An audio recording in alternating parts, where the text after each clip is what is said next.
الحمدللہ وحدہ والصلاة والسلام علی من لا نبی بعدہ اعوذ باللہ من الشیطان الرجیم ان ھذا القرآن بے شک یہ قرآن کریم یقص بیان کرتا ہے علی بنی اسرائیل پر اکثر الذی اکثر وہ باتیں ہم فیہ یختلفون وہ ان میں اختلاف کرتے ہیں وَإِنَّهُ اور بے شک وہ لَہُدًا یقیناً سراسر ہدایت ہے وَرَحْمَةٌ لِّلْمُؤْمِنِينَ اور ایمان والوں کے لیے رحمت ہے ان ربک یقضی بینہم بحکمہ بے شک آپ کا رب فیصلہ کرے گا ان کے درمیان اپنے حکم سے وہو العزیز العلیم اور وہی سب پر غالب سب کچھ جاننے والا ہے فتوکل علی اللہ پس اللہ رب العالمین پر بھروسہ رکھیے بھروسہ کیجیے انک علی الحق المبین بے شک آپ واضح حق پر موجود ہیں۔ پیچھے ہم نے اللہ رب العالمین کی توحید پر دلائل سنے کہ ابتدا مخلوق کی کیسے ہوئی، دوبارہ ان کو زندہ کرنے کے اس بات پر اللہ رب العالمین نے دلائل کی پیش کیے۔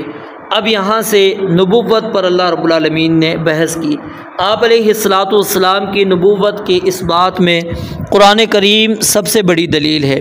تو اس لیے سب سے پہلے اللہ رب العالمین نے اس کا تذکرہ فرمایا، کیونکہ قرآن کریم آپ علیہ السلام کے معجزات میں سے ہے اور اس بات کا ثبوت کہ آپ اللہ تعالیٰ کی طرف سے مبعوث ہیں قرآن کریم کے اندر بڑی تفصیل کے ساتھ موجود ہے۔ تو اللہ رب العالمین نے اس قرآن کریم کے اندر بنی اسرائیل کی اکثر وہ باتیں بیان کر دی ہیں جس میں وہ اختلاف کیا کرتے تھے، اور اللہ رب العالمین نے حق کی راہ بھی قرآن کریم کے اندر بیان کر دی، اور بہت ساری باتیں وہ ہیں جو اللہ رب العالمین نے ان کے اندر موجود تھیں اور بیان نہیں کی، کیونکہ ان کے ذکر کرنے کا کوئی مقصد نہیں تھا، بلکہ اللہ تعالیٰ نے ان کی بعض غلطیوں کے اوپر ان کی پردہ پوشی کی جو ان سے سرزد ہو گئی، جیسا کہ سورہ مائدہ کے اندر اللہ رب العالمین فرماتے ہیں یا اہل الکتاب قد جاءکم رسولنا یبین لکم کثیرا مما کنتم تخفون من الکتاب ویعفو عن کثیر، کہ بہت سی باتوں سے وہ درگزر کرتا ہے اور بہت سی باتیں اللہ رب العالمین نے تمہارے لیے جو تم نے چھپا دی تھی وہ تمہارے لیے قرآن کریم نے واضح کر دی ہے۔ تو یہود و نصارہ فرقوں کے اندر بڑھ چکے تھے اور ان کے درمیان اتنا سخت اختلاف تھا، عیسیٰ علیہ السلام کے متعلق ہی یہودیوں کو لے لیں تو وہ ان کو جھوٹا نعوذ باللہ قرار دیتے تھے، ولد الزنا کہتے تھے، اور عیسائی اتنا غلو کے اندر چلے گئے کہ انہوں نے عیسیٰ علیہ السلام کو اللہ رب العالمین قرار دے دیا، اللہ رب العالمین کا بیٹا بنا دیا۔ تو قرآن کریم نے ان دونوں قسم کے اختلافات کے درمیانی جو راہ تھی، حق پر مبنی راہ تھی، وہ رب العالمین نے بیان کر دی۔ اور آگے اللہ رب العالمین نے قرآن کریم کے متعلق یہ بات بیان فرمائی کہ قرآن کریم یہ سراسر ہدایت ہے کس کے لیے؟ اہل ایمان کے لیے، اور یہ سراسر رحمت ہے کس کے لیے؟ اہل ایمان کے لیے، کیونکہ ہدایت اگر قبول کرتے ہیں تو اہل ایمان ہی قبول کرتے ہیں، اور اگر رحمت کا ذریعہ کوئی اس کو بناتے ہیں تو وہ اہل ایمان ہی بناتے ہیں۔ اور یہ قرآن کریم کس طرح ہدایت اور رحمت ہے کہ انسان اس کی تعلیمات پر عمل کرتا ہے، جب تعلیمات پر عمل کرتا ہے تو اللہ رب العالمین اس کی وجہ سے اس کے اوپر اپنی رحمتیں اس کا نزول فرماتے ہیں۔ ان ربک یقضی بینہم بحکمہ، یہاں پر اللہ رب العالمین نے اس بات کی طرف اشارہ کیا کہ جس طرح اللہ رب العالمین نے ان کے اختلافات کو بیان کر دیا ہے،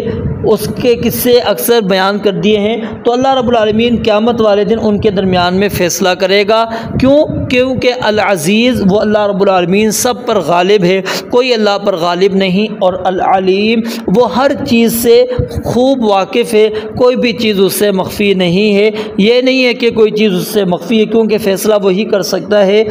اور غلطی کا امکان فیصلے میں اس سے نہیں ہو سکتا جو مکمل طور پر علم رکھتا ہو۔ تو اللہ رب العالمین کی ذات کے علاوہ کوئی اور ایسی ذات موجود نہیں۔ پھر آگے نبی مکرم علیہ السلام کو اللہ تعالیٰ نے تسلی دیتے ہوئے کہا فتوکل علی اللہ، تو آپ اللہ تعالیٰ کے فیصلے کا انتظار کیجئے، اللہ رب العالمین پر اعتماد کریں، اللہ رب العالمین پر بھروسہ رکھیں۔ یہ کافر آپ کی جتنی تکذیب کرتی ہیں کرنے دیں، جتنا مذاق اڑاتے ہیں اڑانے دیں، جتنی آپ کو تکلیفیں پہنچاتے ہیں پہنچانے دیں، جتنی سازشیں کرتے ہیں کرنے دیں، آپ پریشان نہ ہوں، آپ تمام معاملات اللہ رب العالمین کے سپرد کر دیں۔ کیوں؟ انکا علی الحق المبین، کیونکہ آپ واضح حق پر موجود ہے جس کے سچا ہونے میں کوئی شک اور شبہ نہیں۔ فکر مند تو اس کو ہونا چاہیے جو حق پر نہیں، آپ تو حق پر ہے۔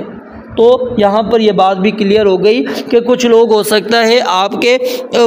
حق پر ہونے کے باوجود آپ کے اندر شکوک و شبہات پیدا کرے کہ آپ حق پر نہیں ہیں۔ تو اس لیے یقین انسان کو یہی کرنا چاہیے، جب قرآن کا اس نے اپنی آنکھوں سے مطالعہ کر لیا، حدیث کا مطالعہ کر لیا، تو اس کو سمجھنا چاہیے کہ میں حق پر موجود ہوں۔ رب العالمین سے دعا ہے اللہ تعالیٰ سمجھنے عمل کرنے کی توفیق عطا فرمائے۔ وآخر دعوانا الحمدللہ رب العالمین۔